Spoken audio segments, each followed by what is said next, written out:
Good evening, everyone. For those of you who are just joining us, my name is Karim Ahmed. I'm Principal of Reform Architecture. This presentation is hosted by ArtCondo. And today we're going to talk about finding solutions to live-work situations in New York City. I'm going to break this presentation up into about 5 parts. First, we're going to talk about what is live-work and why it's so elusive. Next, we'll talk about a little bit of an introduction to zoning and certificate of occupancy, how that works in New York City.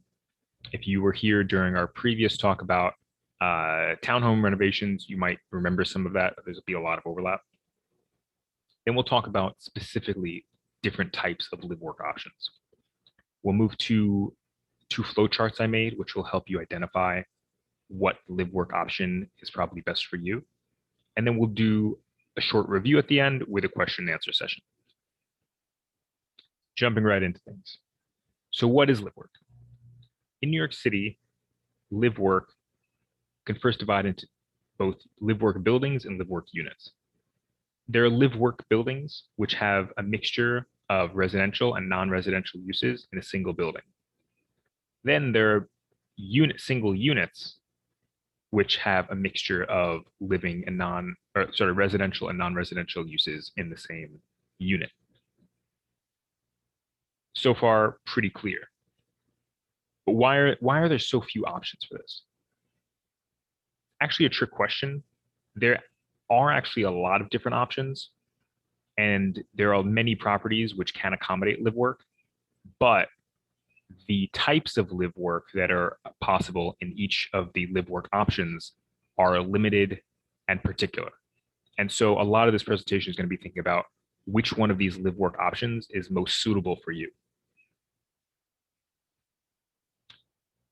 I'm going to jump into an introduction on zoning. This is going to help ground a lot of the conversation about where you can locate your live work project and what kind of building you can put it in. So first, what is zoning? New York City has a very long definition on their website. I would say zoning, in much simpler terms, can be explained as the rules about what uses can be where in the city and what size and shape those uses bulk or their shape can be.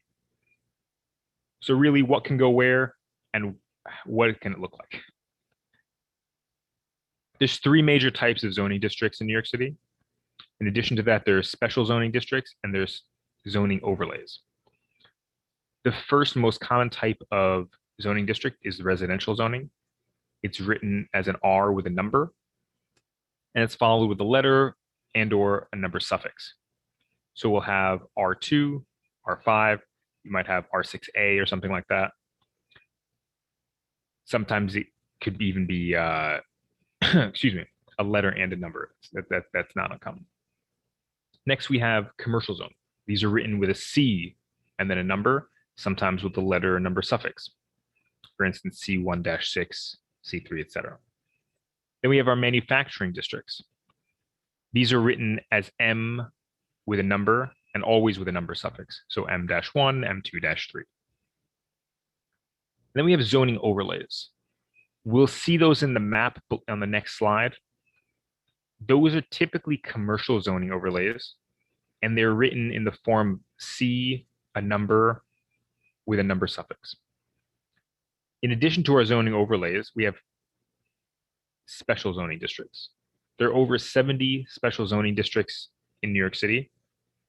They're typically written with an acronym. Sometimes they have a number suffix. For instance, the LIC, Special Zoning District, is an acronym for Long Island City. The HP is for Hunts Point. The EC, I believe, is Enhanced Commercial District. So we have different types of districts that are some acronym, and usually they're pretty intuitive and they refer to a neighborhood or something like that. Let's take a look at the zoning map now that we have a little bit of context for that. Can everyone see my mouse? I can see a few nods or, yeah. So for the zoning overlays, the commercial overlays that I mentioned earlier, you can see down here in the bottom right-hand corner of the map, we have a key C1-1, C1-2, C1-3, etc. And you're going to see some of these hatches on the zoning map. For instance, we see one hatch which has alternating thin and thick lines with dots.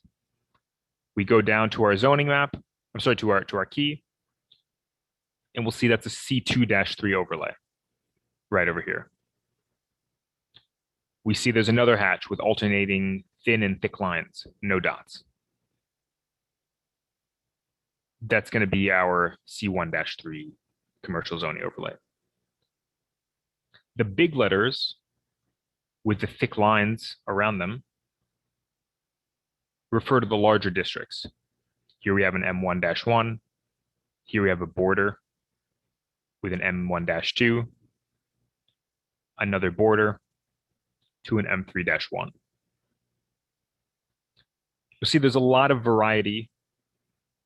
I picked an area for this particular example that's near the English Kills in Brooklyn. And so you're going to expect to see, especially near water, is where you tend to see more manufacturing districts because of the historical use of the water in the manufacturing purposes. But we see a healthy mix of commercial, residential. This shaded gray area is a special zoning district. Here we can see that EC-4 special zoning district, an MX special zoning district, that's a mixed. So what you can build in each zoning district can be found on this great table that's on the planning district tools use groups page on the Department of Planning website, New York City Department of Planning. We have an interesting set of use groups and then districts. So for instance, if we look at our light manufacturing district, or M1, we can see that we're allowed to have certain community facilities, certain retail and use groups, certain general service, manufacturing uses. As a general rule, the lower the number, the less you can do. So for instance, R1 and R2, you're only allowed single family detached houses, which is residential use group 1. R3 through 5, you're allowed single and 2 family detached, and small, maybe 3 family houses as well. So we're looking at 1 and 2. As we get up to R3, certain R3s and up to R10, then we're looking at semi-detached, attached, multiple dwelling units. As we look at our C1-1, we have residential equivalencies. That's a little bit more complicated.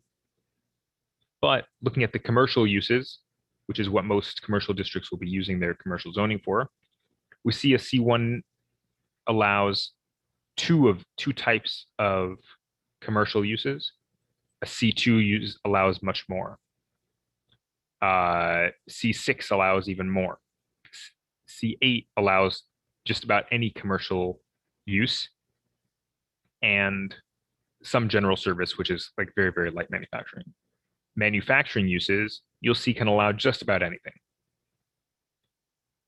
But they don't allow residential uses.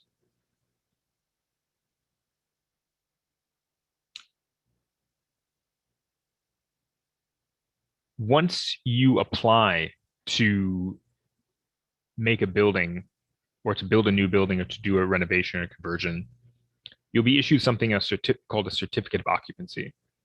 And that is the piece of paper which says in this zoning district, on this lot, you are allowed to have this use.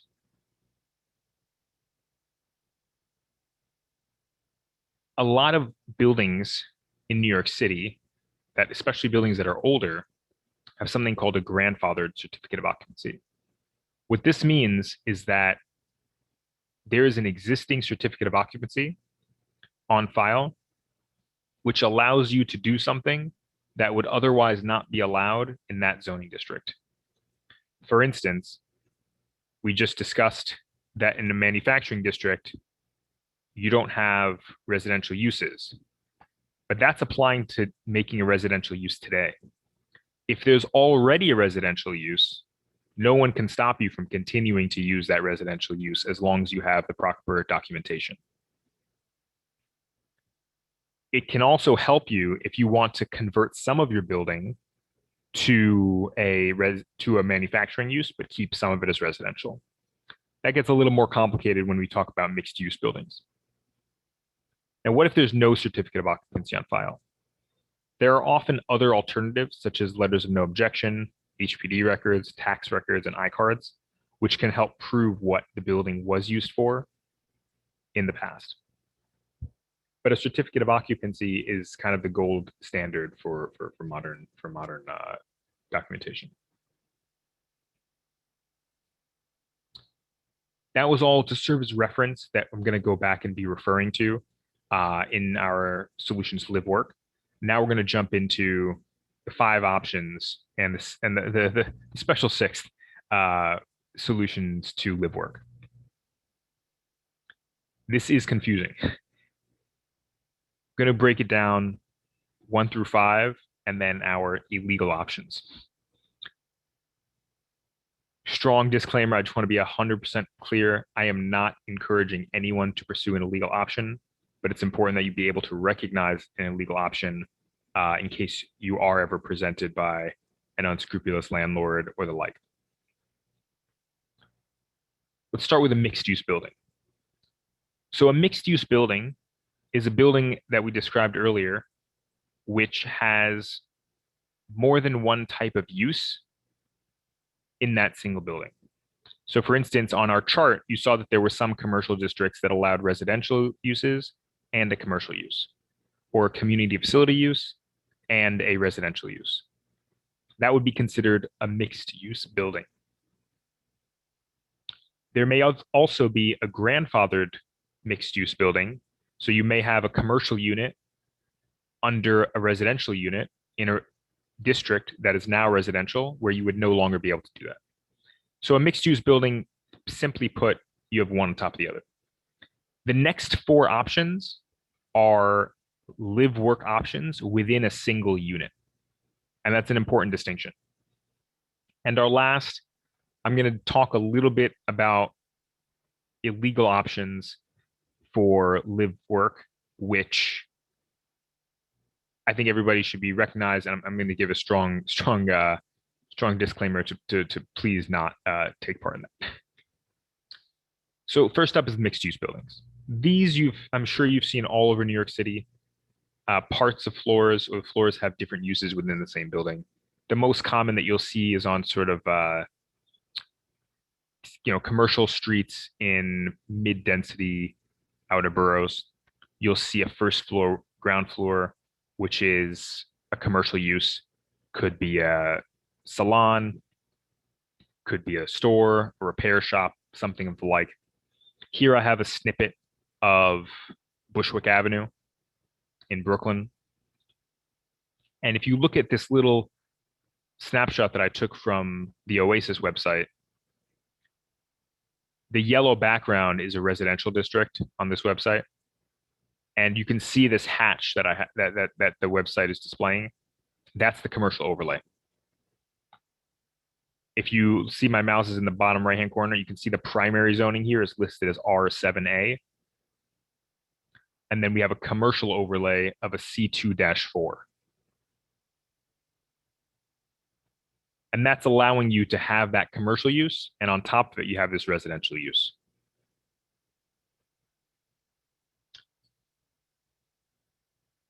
As I mentioned earlier, you may find a building that has a situation like this that is no longer carrying a commercial overlay or is no longer carrying a zoning which would allow this. That's a gold mine. That means you can keep it and you can use it. The other thing I would like to add is that you can also add community facilities in many residential districts that you would not be able to add a commercial unit. I know that a lot of the folks here are artists coming from ArtCondo and Michelle's mailing list. You might be asking yourself, why do I care about community facility?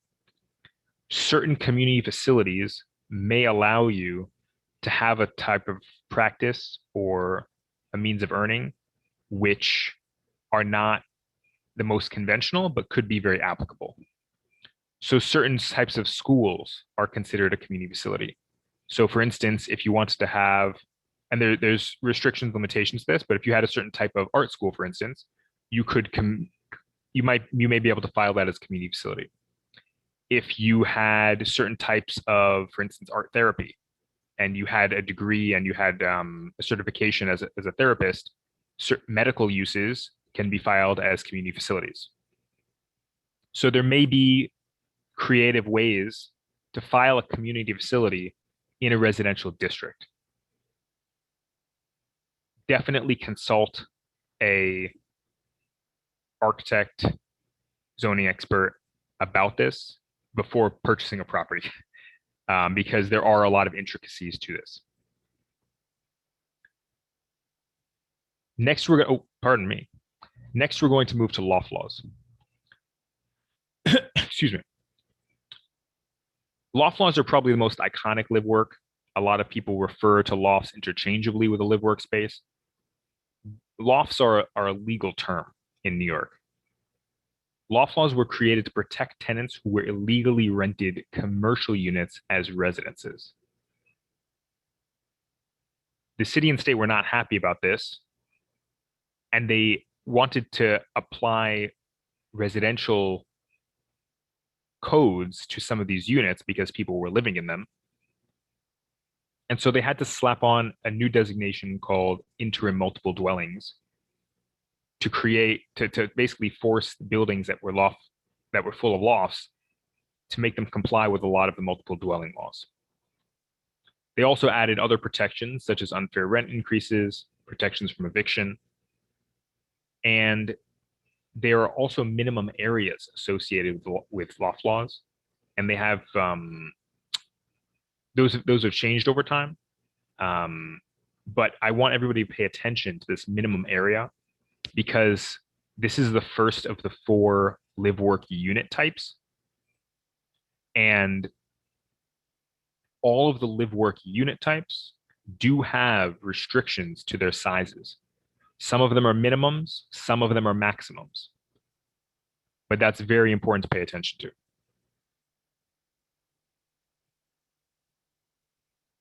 Our next is joint living work quarters for artists. This is the most explicit designation for a LiveWork space. It's all in the name. And this is technically a commercial space, similar to the loft law, technically a commercial space that someone can live in. Remember, these are all being leased as commercial spaces. These are also only allowed in very limited zoning. And like the loft law, these can only be done in buildings that were existing buildings. There may be 1 or 2 exceptions of that in the city, but these are very, very few buildings considering the overall housing stock in New York that are loft laws or joint living work quarters for artists. Here we see restrictions. We have a minimum here similar to the loft law, but instead of 550 or 400 square feet, the minimum is 1,200 square feet. It's also important, we got to pay attention to the light and air requirements there, but most of this will be done in filing. Realistically, you're probably not going to be purchasing an entire loft. I mean, if anyone can purchase a joint living work quarter for artists, entire building, God bless. But these, this is a building in Soho. It's a pretty penny to take an entire building like this. Realistically, I would imagine most people would be renting a unit in one of these, and not purchasing one and converting it. Once again, similar to the loft law building, requirements a little bit larger, and the filing process a little bit different. These are a little bit more secure than the loft laws. The next type we have is a caretaker's unit. Caretaker's unit is interesting. It kind of pairs with the next option that we're going to show. A caretaker's unit is treated as an accessory use to a commercial space or a commercial building. What this means is that it is allowed in a district that does not allow residential zoning. You're saying that you're putting an accessory within that manufacturing or commercial building. You can only have one of these accessory units per building. This is from back in the day where you might have had a warehouse, you might have had an industrial building, and you wanted somebody staying there overnight to make sure nothing got robbed, nothing got damaged, no animals broken, tossed over chemicals, whatever. You're trying to make sure that this building is kept safe. So you would have a caretaker there. Once again, very self-explanatory what the intent was. These units have limitations. Because it's not really meant to be a residential development, the caretaker unit can only be 1,200 square feet maximum. Compare that to the joint work living quarters, which was 1,200 minimum. Here, the caretaker's unit, we have 1,200 square feet maximum to live in.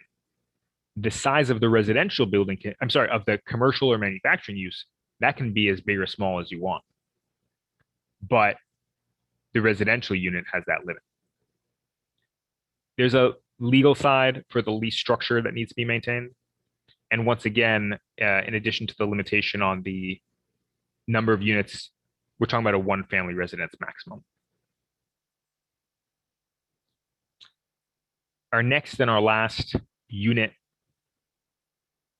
live-work option is a home occupation. Home occupation is basically is in some ways the opposite of the caretaker's unit. Instead of having a residential use, an accessory residential use, here we have an accessory commercial use.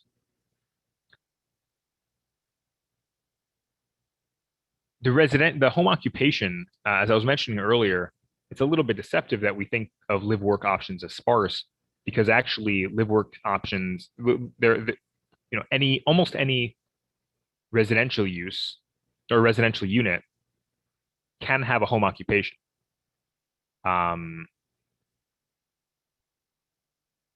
There may be in your lease agreement, there might be a line restricting that. So in terms of a landlord might restrict that. If you have an alteration agreement or condo or cooperative rules for your building, there may be restrictions on that. But generally speaking, having a home occupation is allowed in a residence. There are serious restrictions to it, though. First of all, it must be operated by a home occupant. So the person who is running that business has to live in the house. If you're a doctor and you want to run your business for 20 years and then you want to retire and leave it to your partner or something, your partner doesn't live in the house, they can't run that business. It has to be run by the home occupant. Also, only certain occupations qualify. Fine arts is one of them. Professional office is another. Teaching is another one. We'll give a disclaimer to the fine arts. You see, I have put two little asterisks there. Cannot produce offensive noise, vibrations, smoke, dust, other particulate matter, odorous matter, heat, humidity, glare, or other objectionable offenses. What does that mean? That means don't piss off your neighbors. Your neighbors are the people who will call you up on that. Show some sense. If you know that you have, somebody who's a light sleeper, don't start grinding steel at 3 a.m. So there are once again limitations to this for professional offices. If you're curious about whether your professional qualifies, please reach out to us afterwards. We can help you out with that. Teaching. Once again, teaching really shows the intent of what the home occupation is. You can teach 4 students, for instance, art, English, math, history, sort of paper and pencil subjects, but you can only have 1 student at a time for music. What is the intent here? They're trying to say you can earn a living in your home, but don't disrupt anybody nearby. If you want to teach one kid piano, that's one thing. If you setting up a jazz band, everybody's playing Take Five, that's another. So think about what your home occupation could be, whether it fits this description or not. Home occupation is oftentimes the simplest, easiest live work because it's accessible to anyone who has a residential unit, presumably anyone who's secure residential situation. You do have a limited number of employees also, up to one employee, with the exception of certain MX zoning districts. And the last restriction, 25% of your unit floor area or 500 square feet total, except in certain MX zoning districts. What does that mean? So say you live in an apartment that's 2,500 square feet, nice, very big apartment, or a house, for instance, 2,500 square feet. You're constrained by the lesser of these two options. In that case, it's the 500 square feet because 25% of 2,500 is more than 500 square feet. Now, if you're in an apartment that's 1,200 square feet, 25% of that is 300 square feet. That's your maximum. So there is a restriction once again. And look, it's tied to the intent here. You're looking at one employee, one or 4 students. You're looking, they're trying to keep that under wraps. Last but not least, let's go to our illegal options. I'm going to say this one more time. Please do not pick illegal options. We've all known somebody in college who did this. I put a big quote here next to lofting. High ceilings do not a loft make. Just because this place is big, it has open, exposed joists, all this stuff, it does not mean you can live there. I've heard this from people I know. Oh, my landlord's cool with it. Well, my condo board, or they're starting it. I knew a guy who had an entire office with 10 people in a condo building. And he got away with it for a while because he would bribe the condo board. He had like a big laserjet printer. So whenever they wanted flyers for their condo meetings, or if they ever had holiday parties, they wanted to put posters up, he would print them large format. He had a plotter too. Just because people are cool with it today does not mean they're going to be cool with it tomorrow. The fire department is never cool with it. If somebody, your neighbor calls on you, if God forbid there is an accident, a fire, something like that, this is going to be a problem. Illegal situations are not a problem until the very moment where they're a problem, and then they're a disaster. You're not going to think about, oh, I'm living in this industrial building, yeah, fire, whatever. If you ever get caught in a fire, God forbid, it's not something you ever want to talk about. I'm going to jump into these flowcharts. I got 2 flowcharts here. Our first one is a flowchart that's governed by if you own a space already and you want to know what can I do with this space. The second flowchart is going to be the opposite. You know what kind of work you do, and you're trying to figure out what kind of property do I need. Let's start with the first one. If you own a space and you want to know what you can do with it. I'm going to start over here on the left. The simplest option, probably the most common. Your property only has a residential zoning. You're probably limited to a home occupation, but if you have a use that might be considered a community facility, it's worth approaching a design professional to determine if you can file part of that building as a community facility to accommodate your work. Let's go back up. If your zoning is commercial or manufacturing, going to find out, is the lot in a district that permits JLWQA, that's the Joint Living Work Quarters for Artists? There's very few of them that do, but if you're lucky enough that you have that, You could check that your building is applying for that. Ask perhaps the owners to do it. You probably can't do it just for a single unit. I have seen applications where a floor can apply for JLWQA and was granted that. But more likely, because this is a very rare zoning and because you'd probably have to get at least a whole floor to do it with you, you could file for a work use under that commercial use or manufacturing use and file for a caretaker's unit. Or in some commercial districts, you could file for a mixed use building with your commercial on the lower levels and the residential on the upper level. Now, if you're in a rare situation, you have a mixed or a special use district, you probably have a mix of all this. And things can get a little tricky. And in order to maximize the potential of your mixed use or special use district, recommend approaching a design professional, getting some feedback.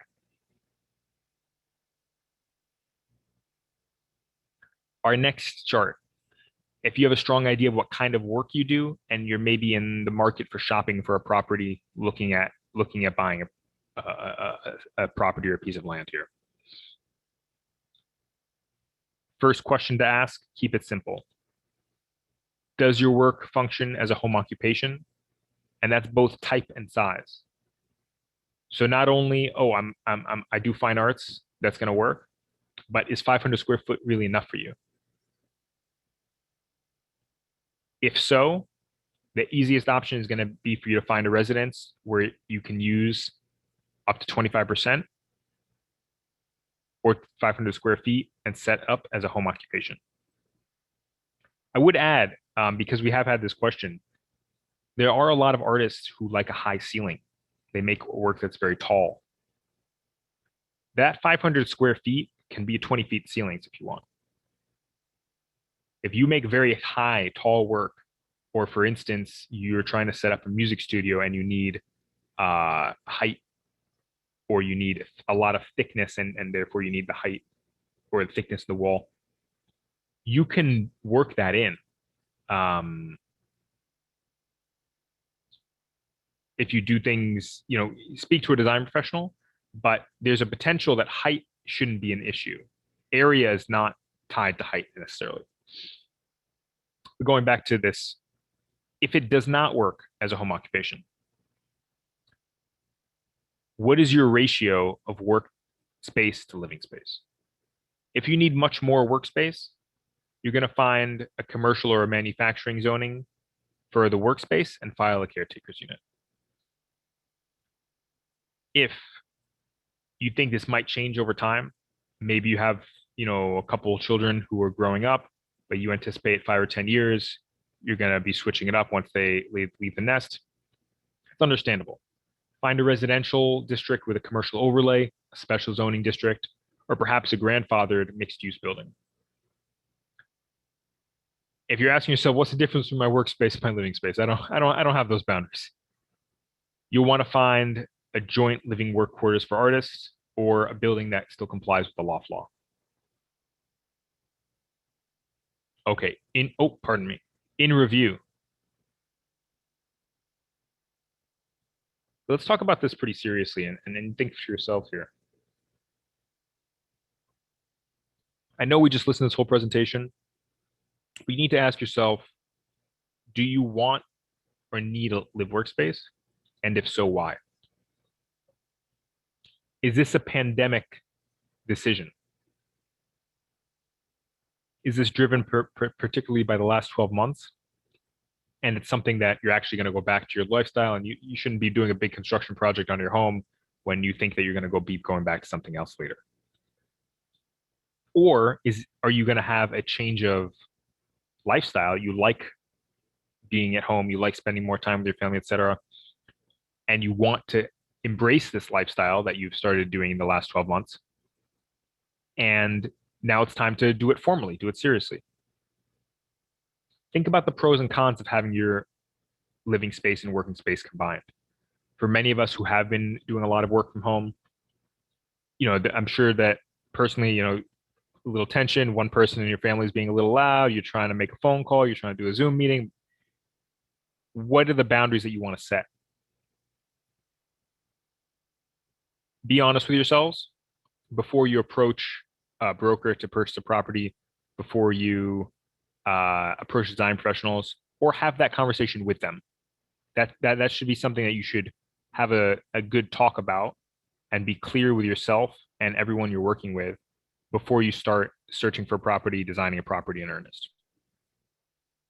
The next step is determine what kind of working and living you'll be doing and the space you'll be needing for that. For instance, if you're a sculptor and you do a lot of work that's cast metal, should you have some of your work, live work, and you have a room in your apartment or your house where you do, for instance, wax modeling, but you don't need a foundry in your house. You can do the wax modeling and send it out to a third party to cast. Or maybe you have a one room in your apartment where you're doing certain parts of your art, and then the more hazardous stuff you keep out of your house. You might not want little kids running around a foundry if it's all connected. Even if you could do it legally with a caretaker's unit, do you want all of that in that same building, in that same access? Once you've hashed that out for yourself, form a team and you can start to execute your project and you can get to having your live work lifestyle.